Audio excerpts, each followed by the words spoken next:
Coming up next, we got a comedian. He is performing at the San Jose Improv next month. He is the host of the Cowboy Rowdy podcast. Give it up for Cameron Perry!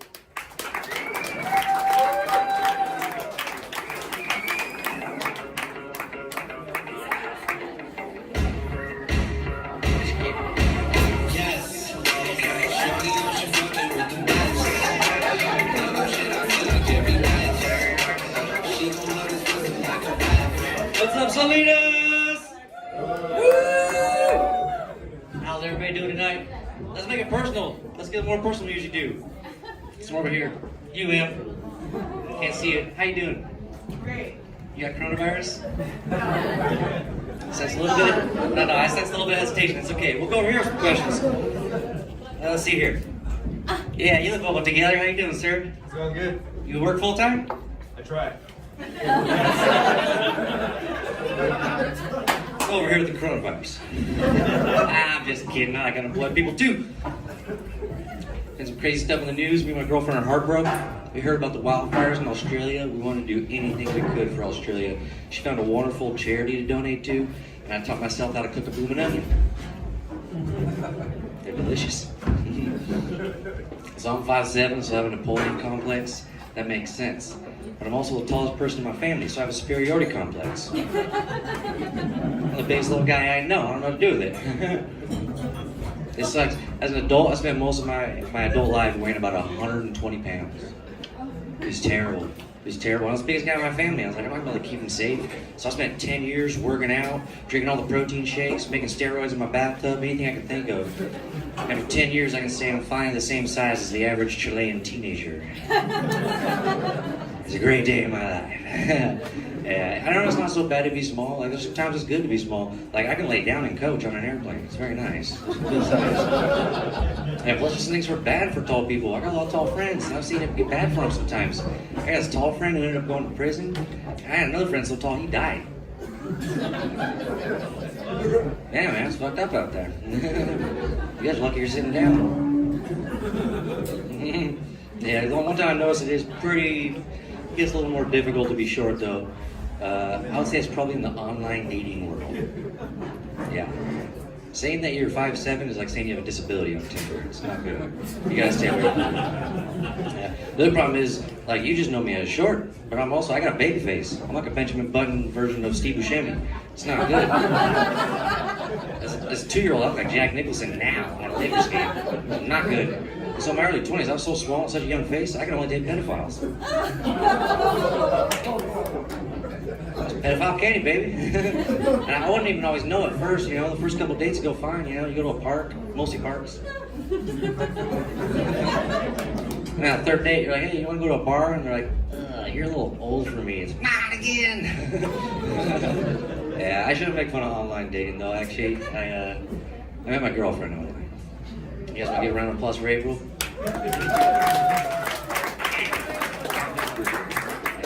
You guys ever use Grubhub? April's a good girl. She's the only reason we're still together after 4 years, honestly. She withdrew the restraining order. I get it. That's a joke. She's good. She's inspiring, though. Like, she keeps the romance alive. The other day, she did something so sweet and so sexy. She did something in the bedroom. And this might be some ideas for you couples here tonight. But she came to the bedroom with 4 things. She blew me away. So the first thing was she had some honey. I was like, oh, I like where this is going. She came in with some coffee. I was like, oh, we're staying up all night. Yeah. She came with some trash. I was confused. I was pretty confused with that. I did not know. But then she came in with a bag. And she wouldn't let me see what was in the bag, but it had some strange scent coming out of it. Interessante. So the first thing she did was she poured some honey on me, and I was like, ooh, that's sweet. Yeah. After that, she poured some coffee on me, and I was like, ooh, I'm hot. Yeah. And then she threw the trash at me, and I was like, oh, I'm dirty. I'm dirty. And then she reached into the bag and pulled out some manure and put it on my head, and I was like, oh, shit. Yeah.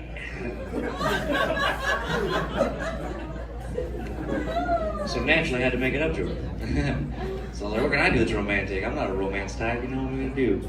So I was trying to think about all the romantic things we'd done in the past, see if I could, go back to that creative well. The last romantic thing we'd done, we'd seen the live-action version of Beauty and the Beast. You guys seen that? It was okay. But I was like, oh yeah, we'll role play as furniture. Yeah, it was awesome. So that night, I was this sexy ass armoire, and she was the only functional thing we could think of. She was a rolling island. She got scoliosis now. I don't know why I put a sad end on that joke. It was not necessary. All right, look, that's all the quick jokes. I want to do some stories now for y'all, if you don't mind. Because my life's been a little bit interesting. I've ran into some things here and there. Like, I don't know if this is just how things started and kind of set the course, but I was born in a cult, so that tells you some weird shit's gonna happen in my life. For starters, I'm gonna tell you about the time I fought a bear. And the details are a little foggy. I can't remember exactly why we fought. He probably owed me money. But it starts with some really bad decision making on my parents' case. Here's how it starts, and you gotta remember, this is in the late 90s, okay? This is back before, terrorism and everything like that. Guns didn't kill people, they were still on safe mode, all of them, things were crazy. So, an old man, and this is red flag number one, an old man came to my parents and was like, I wanna take your boy to the woods. They were like, yep.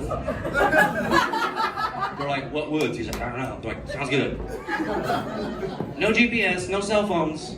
They gave me a ball of yarn. Like, don't get lost. I had nothing. And he took another kid. I was like, great. I got another kid making sure this old man doesn't murder me in the woods. So they let us go. They just let us go. This is that age.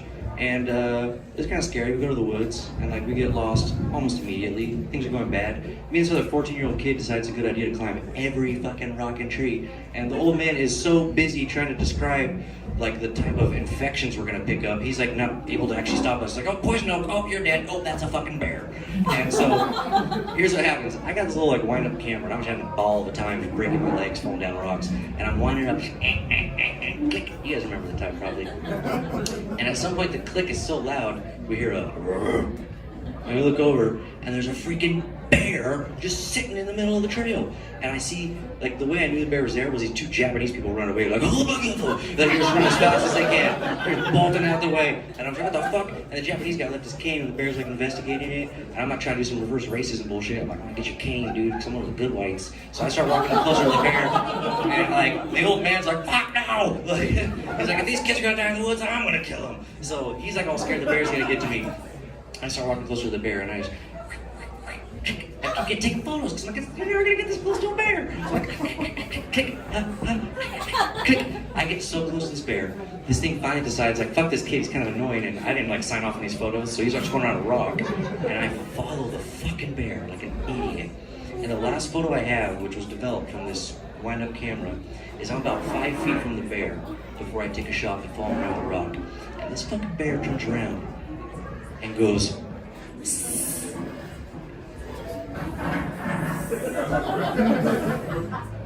Yeah, I was a little let down too. I thought fucking bears roar and shit, I want everybody to hear my epic battle. And it was and I ran. I was like, ah! They couldn't even hear the hiss because I was too busy screaming and running. I was like, man, you fucked up my bear fight. That's my first story. Second story's a lot shorter.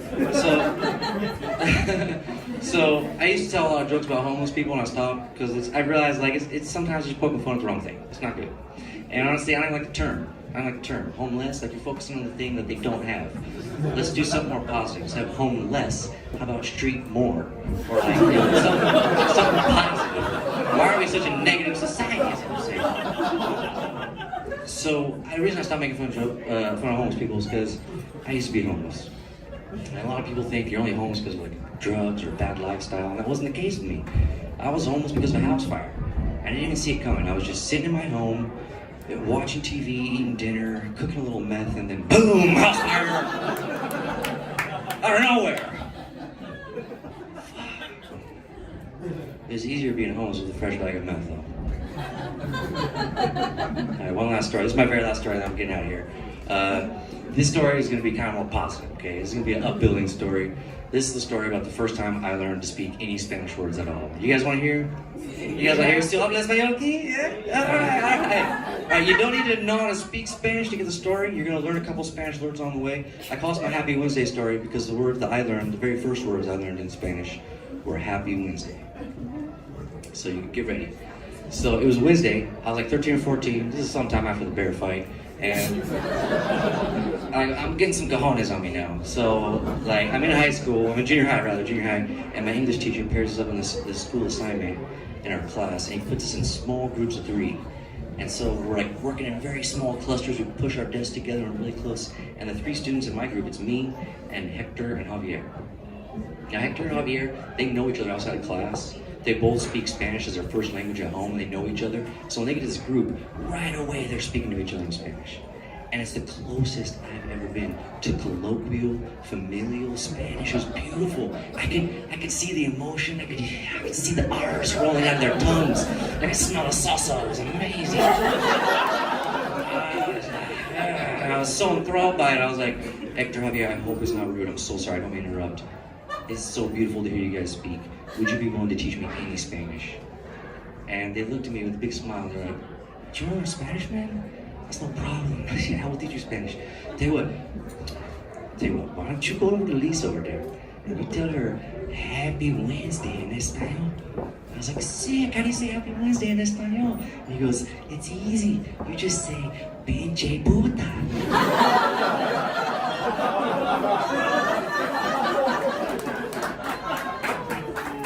So here's the thing, I get so excited. I'm like, pinche puta, pinche puta, pinche puta. I start walking away. I get so excited walking over here to talk to Lisa, I forget to say thank you to Hector and Javier. So I go back real quick and I'm like, hey Hector, pinche puta. And he's like, what the fuck you say to me? He's like, Happy Wednesday. I said pinche puta. He's like, oh fuck, my bad, no, my tío died on a Wednesday. Don't say that shit to me, okay? You go tell Lisa. And I was like, cool man, cool. Didn't shake me at all. I'm like, we got this. So I'll go to Lisa. And here's the thing, like I told you guys, I got a disability. I'm 5'7", it's bad. But when I was 13, it was much worse. Okay? It was much worse. It was like some sort of weird, like, physical retardation. They didn't know what to do with me, okay? When I got to school, they gave me a wheelchair. I'm like, listen up. It did. I had to stand on it to see the top of my desk. So I was very small. So I'll go to Lisa, all excited, ready to speak my first Spanish. And Lisa was on the other end of the spectrum. Okay, because Lisa was 13, she'd already had 2 quinceañeras. So I walk up to Lisa and I'm like, hey Lisa, pinche puta. And Lisa showed everyone who the puta was that day. Dude, she was a little girl, but she had hands like De La Hoya. She put them on me. She beat my ass. And you know what? Teacher didn't even step in. I think he owed her dad money. Hey, that's my time, guys. My name's Cameron. Hope you have an amazing night. Stick around with these awesome acts. Give it up for Hipster Dracula. What's up? Give it up one more time for Cameron Barry!